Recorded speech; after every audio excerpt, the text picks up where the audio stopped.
Assalamualaikum warahmatullahi wabarakatuh. Selamat pagi. Seperti biasa, sebelum kita mulai pelajaran, mari kita berdoa menurut agama dan kepercayaan kita masing-masing. Berdoa mulai.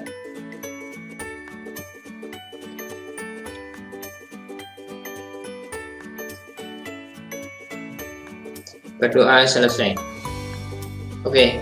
Untuk pertemuan kali ini, saya harap kalian bisa mengikuti. Materi yang akan kita bahas pada hari ini adalah kemagnetan dan pemanfaatannya dalam produk teknologi. Adapun yang kita bahas yaitu meliputi teori dasar kemagnetan, kemudian pemanfaatan medan magnet pada migrasi hewan, yang ketiga yaitu kemagnetan dalam produk teknologi. Untuk teori dasar kemagnetan, yang jelas kita sudah mengenal apa itu magnet, kemudian kegunaannya untuk apa. Saya kira kalian nanti akan mengetahui lebih mendalam. Magnet adalah bahan yang dapat menarik potongan besi atau baja, atau menarik bahan yang terbuat dari bahan besi atau baja. Mengenai bentuknya bermacam-macam, seperti pada gambar di sini, ada yang berbentuk batang, ada yang berbentuk U, kemudian ada yang berbentuk bintang, ada juga yang berbentuk jarum. Nah, ini mengenai macam-macam magnet berdasarkan bentuknya. Konsep gaya magnet. Konsep gaya magnet, kalau kita lihat dari sifat bahan magnet digolongkan menjadi dua golongan besar, yaitu bahan magnet dan bahan bukan magnet. Hanya saja kalau kita golongkan berdasarkan daya tariknya, dapat digolongkan menjadi tiga. Bahan ferromagnetik, yaitu bahan yang sangat mudah dipengaruhi oleh magnet atau yang kuat ditarik oleh magnet, dan ini bisa dibuat menjadi magnet. Kemudian yang golongan kedua yaitu bahan paramagnetik, yaitu bahan yang dipengaruhi oleh magnet tetapi tidak kuat. Bahan ini tidak bisa dibuat menjadi magnet. Kemudian golongan yang ketiga yaitu bahan diamagnetik, yaitu bahan yang sukar sekali dipengaruhi oleh magnet atau bahkan ditolak oleh magnet. Nah, contoh dari bahan ferromagnetik tadi yaitu besi, baja, nikel, kobalt. Kemudian campuran dari keempat bahan ferromagnetik tadi, ada besi kobalt, baja nikel, ada besi nikel, dan sebagainya. Atau ketiga-tiganya dicampur. Kemudian bahan paramagnetik contohnya adalah mangan, platina, aluminium, magnesium, timah, oksigen, dan udara. Kemudian bahan yang ketiga yang tergolong bahan diamagnetik atau ditolak oleh magnet, bismut, antimon, seng murni, raksa, timbal, perak, emas, air, fosfor, dan tembaga. Itulah ketiga golongan bahan magnet berdasarkan daya tariknya. Kemudian untuk bahan ferromagnetik tadi bisa diubah atau bisa dibuat menjadi magnet. Besi bisa mempunyai sifat kemagnetan apabila diperlakukan dengan tiga cara ini, yaitu yang pertama dengan cara digosok. Cara penggosokannya yaitu dilakukan satu arah saja dan menggunakan salah satu kutub magnet. Bisa kutub utara magnet, bisa kutub selatan magnet. Perlu kalian ketahui, membuat dengan cara menggosok ini, magnet yang dihasilkan adalah magnet tetap atau permanen. Kemudian cara menentukan kutub magnetnya, perhatikan, karena ini magnet yang menyentuh pertama atau yang digunakan untuk menggosok adalah kutub utara, maka ujung yang pertama menyentuh itu kutubnya sama.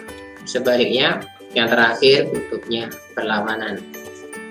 Kemudian cara yang kedua yaitu dengan cara induksi, yaitu membuat magnet dengan cara mendekatkan bahan ferromagnetik dekat magnet.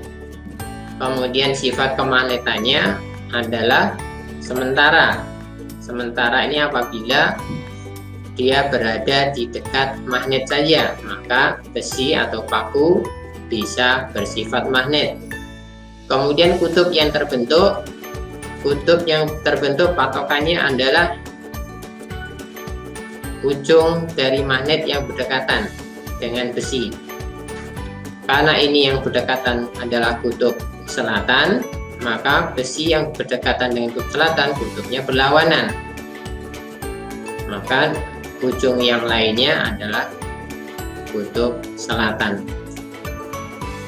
Ingat, sifat kemagnetannya bersifat sementara.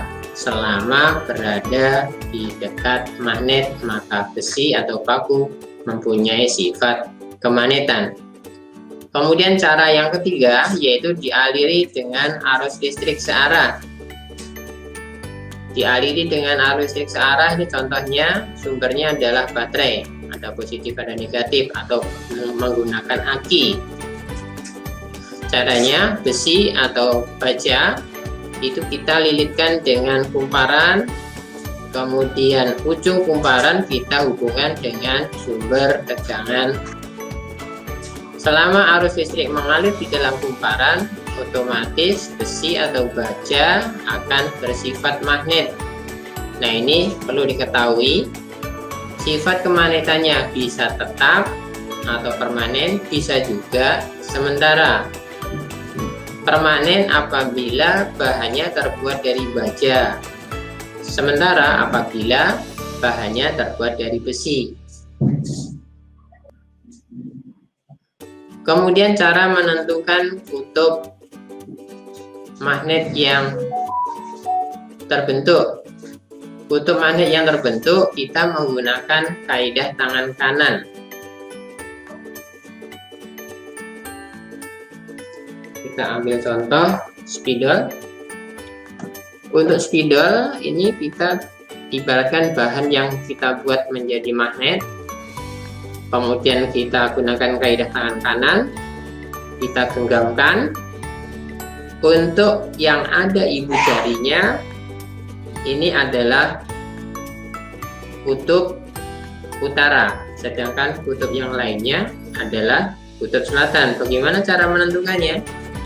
Kita ikuti saja arah arus listrik yang mengalir pada kumparan tersebut, yaitu dengan menggunakan keempat jari.